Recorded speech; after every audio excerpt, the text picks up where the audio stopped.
Hello, everyone, and welcome back to Psychology Eats. So, what's eating you? Today's video is about COVID-19, surviving COVID-19, and where are you at emotionally. So, COVID-19 started, things changed for us here in the United States March of 2020, and now we are in September. This video is being posted September 2020.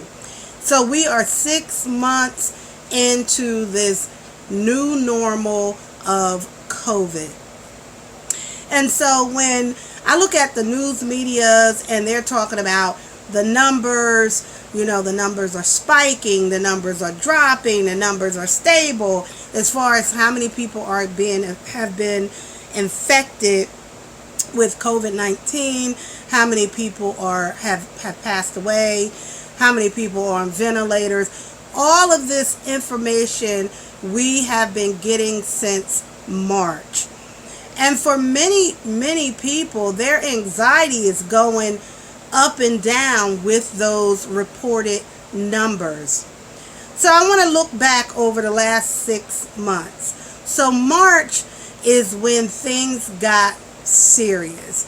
Is when things, when we were told by the media that we got these new words: social distance, mask, corona, COVID-19. All of these new words, pandemic, entered into our lives in about March. For most of us, that's about the time when we started really paying attention.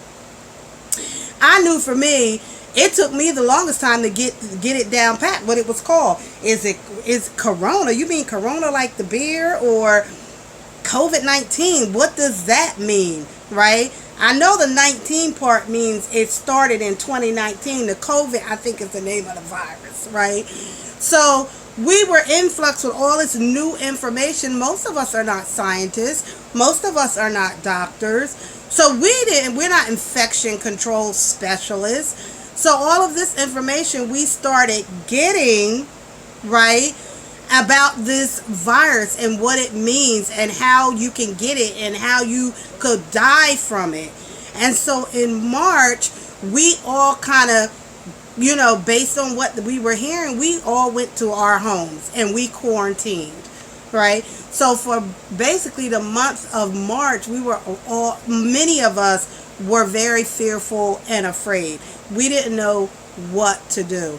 And for those of us born in the 60s and 70s and were old enough to remember what happened in the 80s with the AIDS crisis and HIV, it started feeling very much like that whole crisis where we were seeing all this news media, people dying, and we didn't know how you could get it, and everyone was afraid. We weren't in quarantine, but we were certainly afraid of this AIDS virus.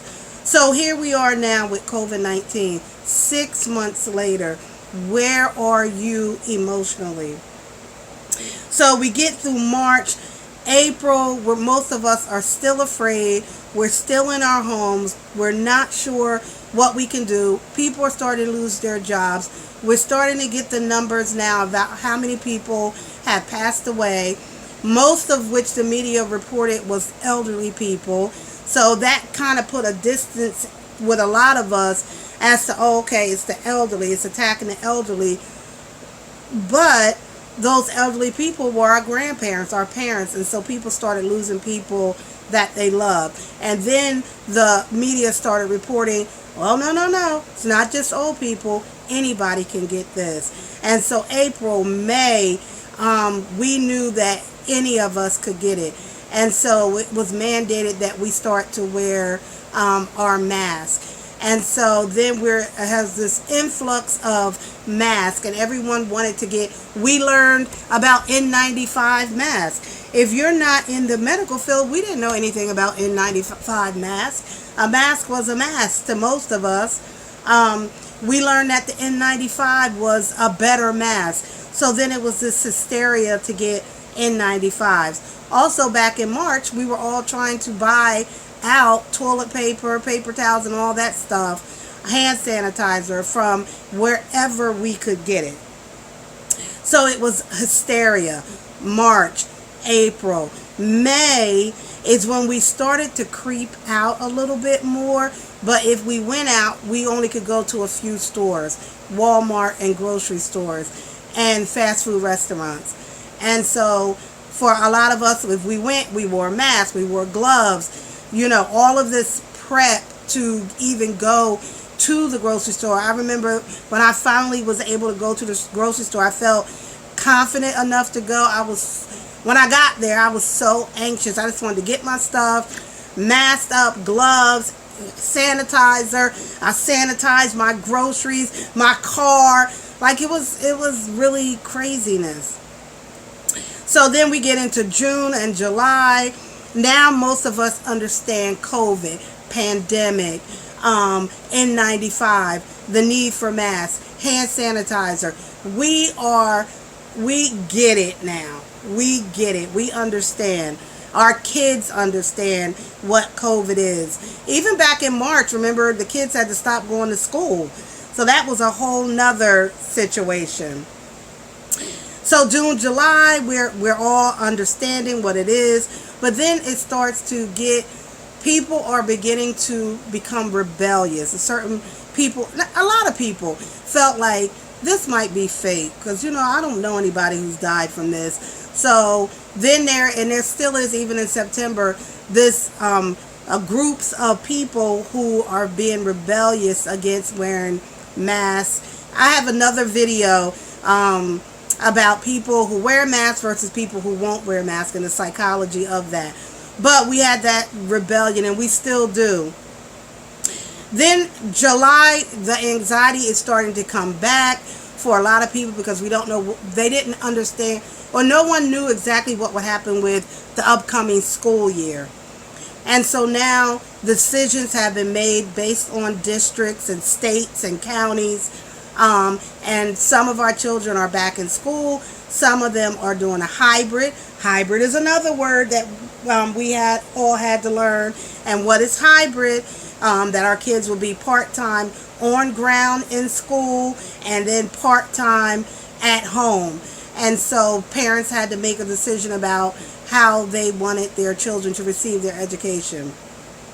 Those of us who teach at the college level, many of our colleges have closed, or they're just doing all online courses, which is difficult. Not every student is a good online student to be able to focus and be more independent as a student. So that is where we are. That is my breakdown of the last 6 months.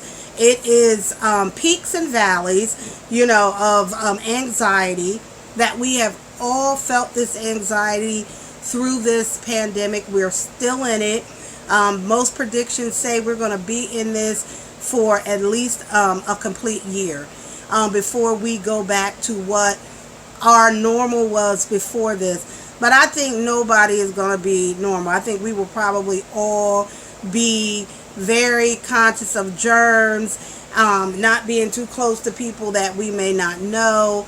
I don't know how long it's going to take me before I give up my mask. First of all, because I got a lot of cute masks. I got a ton of masks. And so I don't know when I'm going to give up my mask, because the mask is, can cover up things if you don't feel like shaving, or just, the mask has been some benefits to that mask. So I don't know, when I'm going to be willing to give up my mask. But overall, I think that as a country, we can do better. As people, we can do better. Wear a mask, social distance. I think what's getting us is the partying and wanting to be with our families, wanting to go to weddings, wanting to go to outdoor events. That is what is spiking our numbers according to the media. So I would say we got this far. We're 6 months into COVID. We know what to do, and we will just need to continue to do what we need to do to stay alive and to stay safe. And hopefully we'll get back to where we were before. So thank you. Don't forget to like, subscribe, and share this video with anyone and everyone. Thank you.